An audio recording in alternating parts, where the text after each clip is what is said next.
Hello friends, I'm back. It's Allison from Determined to Shine, and I'm here with a deck unboxing and first impressions for you, and it is the Disney Villains Tarot. Now this is the latest in a series of kind of pop culture themed decks that have been released from Insight Editions. And I'm really excited for this one. There have been a few, like, people definitely have some thoughts on these decks regarding some of the cards, but we will see. I haven't looked at them yet, so I will talk you through all of my thoughts and opinions in real time. I'm super excited about this deck, and, you know, the truth is that I love Disney so much, and I love tarot so much, that if it combines the two, it's coming into my house, and that's all there is to it. I am not as much a villains person, like I would do much better with a Disney princess deck, but I am in a shadow work season of life, and of course on our Wheel of the Year, so we're going with it. So let's have a look and see. Loving the purple and green. That is my favorite color combination that exists, so that makes me happy. We've got a guidebook here. Let's take a look. This is by Minerva Siegel. She is the author of Tarot for Self-Care, which is one of the best books out there. And this is illustrated by Ellie Goldwine. So let's see. We've got our introduction, understanding the deck, and then card meanings. This is full color. That's fantastic. At least through the majors. And then actually through the minors as well. So pretty impressed with that quality. I don't know. I think it's probably somewhat basic meanings. I'll have to look at this more closely and see how much of the Disney story is in here. That's not as much personally what I would need. I'm pretty well versed in the Disney, but we will just take a look. Now let us dive right into the cards. Take a look. This is actually a really pretty box. And I don't always care for boxes that have extra room or different cards that the size of the cards and the guidebook is not the same, but I'm pretty happy with this. And I probably will not toss this box, which is always a good sign for me because that is kind of how, how I roll. So let's take a look at, this is our card back. Okay, very, very plain. But it looks like, I'm trying to look at it more closely. I was thinking it might be Haunted Mansion inspired, but if it is, I think that's pretty loose. I don't think it's the direct kind of pattern. And let's dive in and take a look at these cards. Excuse my zoom in, zoom out, zoom in, zoom out. The cards zoom in, the cards zoom out. Okay, sorry. We have Kronk as the Fool. Feels right, not gonna lie.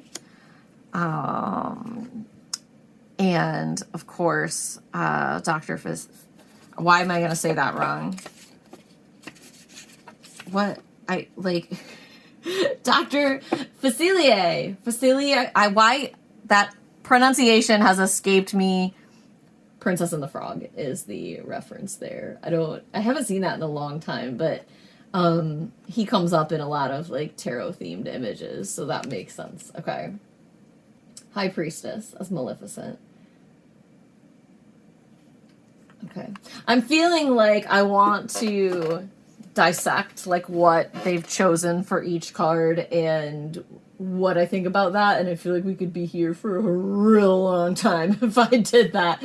So I may have to spend some time with the deck. Excuse me, I just wanted to zoom out a little bit because it was kind of causing some focusing issues. All right, for the Empress, we have Mother Gothel from Rapunzel. Yeah, I got some feelings about that. That's not who I'd pick. But again, we're dealing with villains, so cards that I see as nurturing or helpful are going to have harsh characters on them in some cases. Ugh. Again, apologies for camera focus. Okay, let's just try it here and see what we get. All right, so we've got Shere Khan as the Emperor. I actually kind of love that. Oh, our Hierophant is our wonderful villain from Zootopia. I actually kind of love that. Ursula and the Lovers. Look at that. Okay, so we've renamed the card here, which makes sense. Wow, this is pretty intense right here. I'm gonna have to spend some time here. Okay, Cruella and her chariot. Feels right. Strength. Our hermit. Who is that? And why don't I know? Like, that kind of bothers me. The last card was the sidekicks from the Rescuers. Goobian. Is that from Meet the Robinsons? I might be making that up. I'm not sure. Apologies. Here, I thought I'd know them all. Wheel of Fortune is our spindle on the spinning wheel. Seems right. Justice. That is a very powerful image. And once again, I am a little stuck. I am a little embarrassed. Dr. Callahan. Oh, that's from Big Hero 6. I just don't... That's not how I see him in my head. Okay. That's actually a pretty great choice. And Big Hero 6 is awesome if you haven't seen it. All right. Hanged Man is our snake from the Jungle Book. What is his name? Oh, goodness. Why are... I'm like a little bit tired. Oh, it's Ka. I knew that. Excuse me for not knowing all the things. Now, isn't that interesting? Like, sidebar. I'm literally apologizing for not knowing everything off the top of my head. Isn't that like such a commentary on perfectionism and how we always think we have to show up in the world? Like, I've seen a lot of people say, oh, I want to write a book, or I want to make a YouTube channel, or I want to do this thing, but I don't know if I know all the things. Well, living proof, friends. You don't have to know all the things. Okay? It's okay to be who you are. Sidebar. Total random rant. Death as Hades, of course, from Hercules. If they'd chosen anybody else, I'd have been furious. Temperance is our friends from The Little Mermaid again. The Devil. Yep, seems right. That's Chernaborg. I'm going to say that. It's not how you say that. I think it's from a short. Like, is that from Fantasia? I can't quite remember. And I'm going to not apologize. Okay? I'm just not. The Tower, of course, is Rapunzel's tower, and Rapunzel is my favorite of the Disney princesses, or at least the modern ones, and certainly, well, you know, I posted on Facebook one day, like, I'm not sure if I'm more Anna or more Rapunzel, and I'm all of a sudden really concerned about it. And let me tell you, my friends and family had some opinions about whether I was more Rapunzel from Tangled or Anna from Frozen. I have my own opinion. If you know me well or don't, feel free to comment and you can contribute to the debate because there were some feelings. All right, we've got the mirror from Snow White as the star. Yzma as the moon. Love that. I'm really liking the art style here. Really, really liking it. Okay, this is fantastic. This is our shiny crab from Moana. Excellent choice. Definitely like more of a deep cut in terms of a villain, but love that. He loves to collect all the shiny things. Really, really powerful. Queen of Hearts as Judgment. Fantastic choice. Given all the court scenes, here we have the world. I believe he is from the Black Cauldron.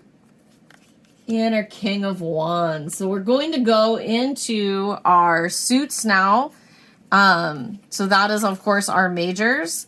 And I really like them. I think that it's some nice art. I'll keep moving. Sorry, I got distracted. We're going to go into the suits. One of the complaints that people have had about the pop culture decks from Inside Editions is that some of the minor cards are scenic and some are not, meaning some are like pip cards and some have full illustrations. So I don't know what this deck holds yet.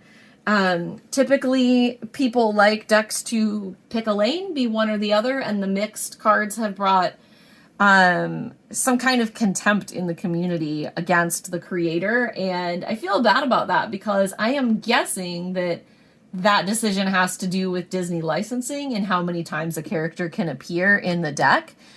And likely if they had more illustrated cards, the deck would cost more. That is total, like, just a guess on my part, okay? So we will see. But we'll see what they hold. So we're going to dive in and take a look, and starting with wands. And if they are all illustrated or all pippish, then I just went on a rant for nothing. But that is the controversy. So let's dive in.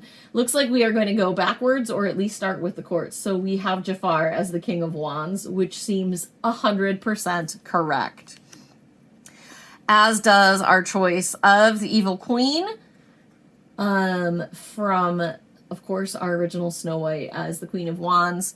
I have a really fun story about meeting the Queen of Wands, about meeting the Queen at Disneyland. It's just it was a really fun experience. And so I'm not going to go into the whole story because I have to like go get a prop and it's a long thing, but I really have loved the Queen ever since then. And so that makes me like this card more. The Knight of Wands. I love this choice. This is, of course, the marvelous Madame Mim from The Sword in the Stone. Not a well-known villain, but probably one of my favorites. She's kind of eccentric and weird and definitely evil, but likes to kind of pretend to not be evil. And I feel like if I were a villain, that would be my vibe. And the page is Iago, which is a lovely choice as well. Okay, so going into our, we're going to go into now, of course, the ace, which is Jafar's staff. Perfect. Okay, so we do have some this is what we were talking about, is that you don't see the full illustration of the character, but I think this has great Two of Wands energy to it, and I actually think that's still a really beautiful image, as is this Three of Wands. So, you know, there is still some illustration happening. They're not just, like, sometimes pip cards literally have 2 wands and nothing else, or 3 wands and, like, nothing else. And so I'm okay with that mix so far. Here's the 4. We're going to see Jafar, our 5, and our poison apple. 6 of Wands. This is Madame Mim again, in a different form. So it's fun to see her again. And the Queen in our 7. 8 is a pip card, though the 8 of Wands is always just flying wands. Well, not always, but traditionally. There's not a person on that card normally. Here is the Queen, of course, again referenced, but not shown completely on the 9, and then as well on the 10. So I'm curious to see, as we move through the suits, in the wands here, we saw a couple of key characters. We have Jafar with some of his sidekicks. We have Madame Mim in a few forms, and we have the Evil Queen in a few forms. So we have 3 villains appearing in the wands in different forms. So I'm curious if that will continue. So we're going to go to the King of Coins. That is, of course, our lovely Prince John from Robin Hood. And, well, I cannot think of a better villain to represent the King of Coins, certainly. And here is our villain from The Rescuers. I'm going to have to look and see what her name is because it has escaped me at this moment. But we have, again, kind of a deep cut here. Not a common movie. It was common when I was growing up. I loved watching this. Oh, of course, it's Madame Medusa. Forgive me. Should have remembered. But again, not one we see all the time. So that is great. Our Knight of Coins here. I'm just going to try to keep this little book open. Some of these are just things I have not seen in a very long time, so I'm having to take a peek. Edgar Balthazar. What is that from? Okay, pause. I'm just gonna Google quick because the guidebook didn't tell me the movie. Hold on 1 second. Well, now I just feel silly. Of course, that is one of our mean guys from the Aristocats, which I actually happen to love, but have not seen in a very, very long time, probably at least a decade. But I love those sweet kitty cat characters. So my apologies to the cats for not remembering their enemies. Our page of coins. Okay, this is our hyena friends from The Lion King. Okay. And so moving into our minors, we've got the ace, which is Prince John's hand. So once again, we're connecting the ace and the king. 2 of coins. This is that Ka again? I know this might, some of you might be annoyed by this. Some of you might be, oh, it doesn't actually say. Okay, that's gonna, well, one of our serpent friends. Here's our hyenas again on the 3. We've got some treasure on the 4. Totally makes sense because that's all about hoarding. 5 of coins. Again, we are in Lion King land. 6, all buttoned up. This is another Aristocats reference. 7 is putting us back in with Scar and our hyenas. As is the 8. Prince John reference in the 9. And our 10 is going to take us to the castle. I'm pretty okay with those choices. Again, some people have complained about the mix of the imagery. I think it's working pretty well there. All right, let's look at our swords. Okay, so we had the hyenas in the coins, Scar in the swords. That feels 100% correct to me. Queen of Swords. Oh, it's our stepmother from Cinderella, and that is fantastic, Lady Tremaine. Love it, love it, love it. You know, I always say the Queen of Swords takes no shit from anyone, and if the Queen of Swords for me is not evil, I mean, none of the tarot characters are evil for me, which is why the villains deck is a little strange, but if the Queen of Swords were evil, she would be this lady. So that is just right. Our Knight of Swords. Let's take a look here. This is Percival McLeach. Who the heck is... Oh, he's going to be from Pocahontas, probably. Maybe? Hold, please. Oh, I'm such a liar. Okay, this is a character from The Rescuers Down Under, which I have not seen since I was probably a child. I confess I just saw the big hat and got thrown off, which is why I thought maybe Pocahontas, especially because there was what looked like a boat in the background. Oh, and that's his leg. I thought that was a firearm, and so I just saw a big hat and a firearm, and I assumed we were talking about white people coming in to colonize. So, apologies. Here we go. That is our Knight of Swords. Oh, our page is our lovely cat, Lucifer from Cinderella. Excellent choice. And now let's take a peek at our numbered cards. Here is our ace, 2. Now these are, that's pretty, like, this is kind of a toss card, right? Like this could have been, had better imagery. And I would have liked to see this connect more closely to Scar, but I'm not sure how you would have done that other than maybe they could have made a sword out of a claw. I'm not sure. 3 of Swords, pretty standard presentation. 4, with Scar. Scar is very powerful. This actually might be one of my favorite cards in the deck. This is pretty deeply intense. 5 of Swords featuring Lucifer. And 6, this is a great card. Love that image, especially with the cat. So content to be evil, right? What a great Disney villain. 7 with the swords. Okay, we're going to get to the 8, 9, and 10. If you follow me often, you know these 3 cards are very important to me personally in my journey. I really like this, right? This is Scar trapped by the hyenas at the end, and you know, typically the 8 of Swords is inviting us to reflect on the cages we've made for ourselves. And they're often fictional, and Scar was definitely in trouble with these hyenas by the end of the movie, but I do think he did create that problem for himself. This 9, again, feels kind of throwaway. I think we could have done something else there.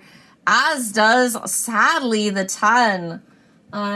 Just in the sand. I would have liked to see this connect more to the other cards, like about 2 of Wands. If I go back to it, I think about this being a great example of a pip card that's still a little bit scenic, right? And because you can tell whose hands are there, and in this card, it's you just don't get that same feeling. And same with the 9. That said, certainly the 10 has more going on, and I just really love the vibe of this artist, which is why I sort of feel like you can use some of these pips like side by side with the scenics and have it feel pretty good, but I do think the swords have been the weakest so far in that regard. All right, let's go to our last suit, which is the cups, and we have Mr. Captain Hook, and what would a villain's deck be without Captain Hook? Or as he would say in the movie Hook, what would the world be like without Captain Hook? Probably better in theory, but in the world of fiction, he's pretty great. All right, we have Ursula again showing up. We haven't seen her since the majors. Queen of Cups, perfect choice. Knight of Cups, Gaston. I love that he's a villain. You know, Beauty and the Beast is so tricky because, of course, in the beginning of the movie, the Beast is the villain. But the real villain is Gaston. And, like, mob mentality and people who don't allow for difference in the world. But okay. Page of Cups is Mr. Smee. Awesome choice. Okay, we have our Ace of Cups. I love the hearts coming out of there. That's kind of a tricky, different vibe. I would have liked to see this connect again back to Captain Hook the way we did in our first 2 suits, but I guess I can't have everything. Again, 2 pretty plain cups, 3 pretty plain cups. Oh, come on, give me something. Okay, Captain Hook, here we are. I like that much better. 5, well, this is a little disheartening, right?